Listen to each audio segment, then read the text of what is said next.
درود بیکران دوستان، به پاپلور خوش اومدید و امروز میخوایم برای اولین پروژه کانال بریم سراغ روایت داستان بتمن داون بریکر، محصول سال 2017 از کمپانی دیسی. داستان یک بتمن خشمگین و بیره که تمام قوانین فانوس سبز رو به راحتی زیر پاش له کرد. پس اگه مشتاقید داستان این نسخه خاص از بتمن رو بشنوید، لایک ویدیو رو بکوبید که بریم سراغ ویدیو. اول از همه این رو بدونید که این داستان ها مربوط به جهانهای موازی هستن که هیچ وقت نباید وجود می داشتن. داستان این نسخه از شوالیه تاریکی در زمین 32 آغاز میشه. در ابتدا بروس برامون روایت میکنه که میخوای بدونی چه حسی داشتم اون لحظه که تمام دنیام تغییر کرد. کار من اینجا تموم بچه.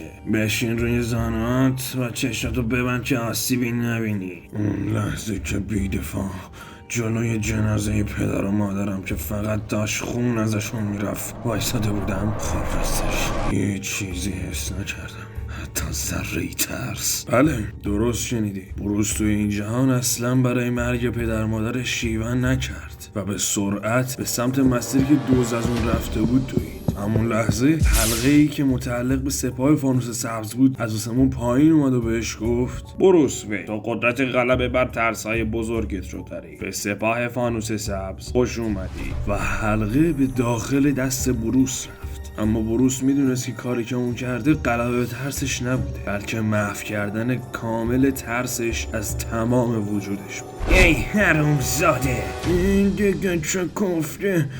باشه بابا، بیا پولو بگیر، فقط منو ولم کن، من دیگه بیدفاع نیستم، حالا بمیر. همون لحظه حلقه اعلام هشدار کرد. اخطار، قانون اول فانوس سبز، ما کسی رو اعدام نمی کنی. برام مهم نیست، بکشش. سطح ارائه بروس برای به قتل رسوندن اون دوست به حدی بالا میره که حتی حلقه هم نمیتونه جلوشو بگیره و بروس در یک چشم به هم زدن اون شخص رو از بین میبره. حالا اون اولین فانوس سبزی بود که تونسته بود با قدرت حلقش کسی رو به قتل برسونه. اوایل توی گاتام اون رو به عنوان قهرمان میشناختن، ولی خب این اسم زیاد عمر نکرد. فانوس سبز، مطمئن نبودم امشب پیدا شه. مراقب حرف زدنت باش گردو و احترام بذار. آخرین پلیسی که ادبشو فراموش کرد خیلی پشیمون شد. ما یه سری پرونده حل نشده داریم که امیدوار بودیم تا بتونی برامون حلشون کنی. راجب چند تا از بزرگترین خلافکارای گاتامه. بروس اطلاعات پرونده ها رو گرفت و اول سراغ مترسک رفت اونو به قتل رسوند و بعدش رفت سراغ پنگوئن و تمام افراد اونو قتل عام کرد و بعدش پنگوئن رو برداشت و از جو زمین بیرون برد و با برخورد اجرام آسمانی کشت. کمیسر گوردون که طی این مدت از حرکات اون خسته شده بود بهش گفت فانوس سبز، این کاری که تو میکنی اسمش عدالت نیست. برام مهم نیست که میتونی با هم چه کار کنی، ولی یکی باید برای کار درست ایستادگی کنه. میدونم که از نظر روحی داره عذاب میکشی، ولی تو هیچی راجع به من نمیدونی. من احمق نیستم. همین 3 سال پیش بود که 3 قد داخل یک کوچه اتفاق افتاد. دقیقا همون روزی که تو سر و کلت پیدا شد. بگو ببینم، از این کارت خسته نشدی بروس؟ خفه شو گوردون. راستی یه دخترم داشتی درسته؟ چه غم انگیز که باید بدون پدر بزرگ شه. همون لحظه آسمون شکافت و محافظان یا همون سازندگان حلقه های فانوس سبز شروع به حرف زدن کرد. بروس وین از منطقه 2814، تو یک فانوس معیوبی. تو اجازه دادی که تاریکی به داخل حلقت نفوذ کنه و تو رو غیر قابل کنترل کنه. این میتونه تمام سپاه فانوس سبز رو آلوده کنه. بهت دستور میدیم که حلقه خودتو تحویل بدی. وای شماها زیادین ها. ولی خب راجع به حلقه نه مرسی فکر نکن. آماده سازی بلک اوت. میبینید حالا منم برای خودم سری دوست دست و پا کردم، البته از دل تاریکی. بروس با ترکیب قدرت حلقه و تاریکی درونش هیوله‌هایی درست کرد که باهاشون تونست تمام سپاه فانوس سبز رو قبل از اینکه شروع به دفاع کنن نابود کنه. و در لحظه آخر یکی از نگهبانان که داشت نفسای آخرش رو میکشید گفت بس کن،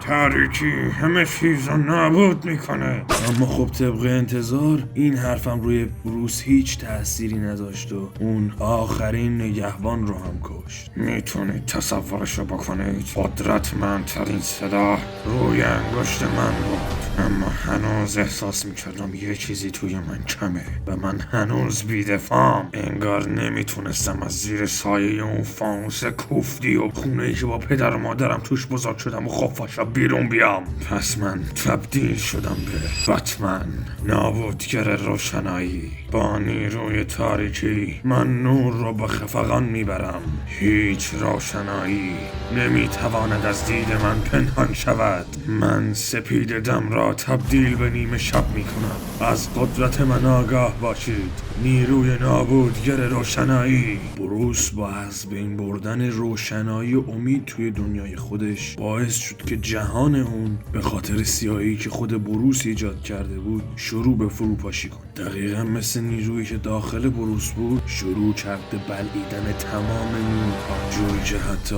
یه دونه ستاره هم قابل دیدن نبود. بروس بین بعدهای مختلف رها شده بود و نسخه‌های پلید دیگه‌ای از خودش رو میدید، مثل ردس یا بتمنی که میخنده.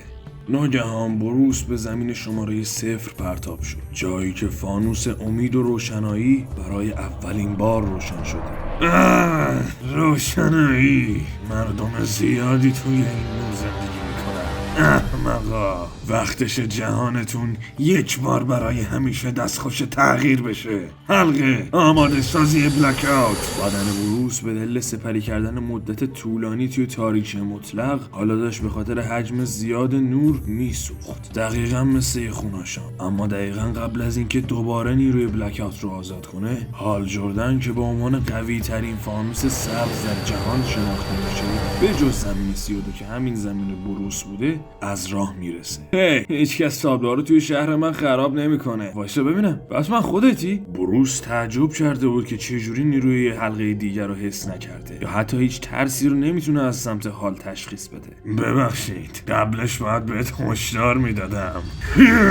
من قبلا فانوسای سبز رو نابود کردم، پس بازم میتونم. هال تلاش کرد که با نیروی حلقش هیوله‌های بلک اوت رو مهار کنه، اما حلقه از انجام این کار عاجز بود. درست در همون لحظه که هال داشت توسط بتمن کشته میشد، ندای دکتر فیت در سر هال پدیدار شد. هال جردن، تو فراخوانده شدی تا جای دیگری رو نجات بدی. چی؟ دکتر فیت؟ نه، من باید کاستیتی رو نجات بدم. شرمنده، اما انتخاب دیگری نداری، چون جهانهای موازی باید نجات داده بشن.